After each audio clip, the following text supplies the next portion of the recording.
இது Ford as per complaint பார்த்தீங்கன்னா, customer complaint வந்து 2000 ஆர்பிஎம் 3000 ஆர்பிஎம் ஏறும்போது ஸ்பானர் லைட் எரியும்.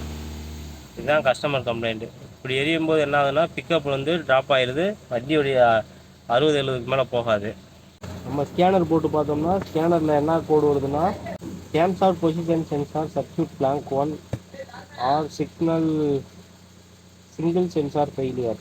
அதுபோக டர்போ சார்ஜர் என்னன்னு பார்ப்போம். நம்ம பார்த்தா கம்ப்ளைண்ட் என்னன்னு பார்த்தீங்கன்னா, கேம்சாட் சென்சாருக்கு ஒரு வயரிங் தான் ஃபால்ட்டாக இருந்திருக்கு.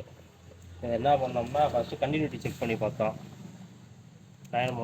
மல்டிமீட்டர் வச்சு கண்டினியூட்டி செக் பண்ணி பார்த்தோம். இதுக்கும் பிசிஎம் போர்டு கனெக்ட் இருக்கும். கனெக்ட் பண்ணி 2 வயருக்கும் பார்த்தா கண்டினியூட்டி வருது. இந்த ஒரு வயரோட லைன் வந்து 2க்குமே வரும். அந்த மாதிரி வரக்கூடாது. அதனால் என்ன பண்ணோம்னா, டைரக்ட் பண்ணி பார்த்தோம். பிசிஎம் கனெக்ட்லேருந்து இதுக்கு சிஎம்பிக்கு வந்து டைரெக்டாக போட்டு பார்த்தோம். இப்போ கம்ப்ளைண்ட் சரியாயிடுச்சு.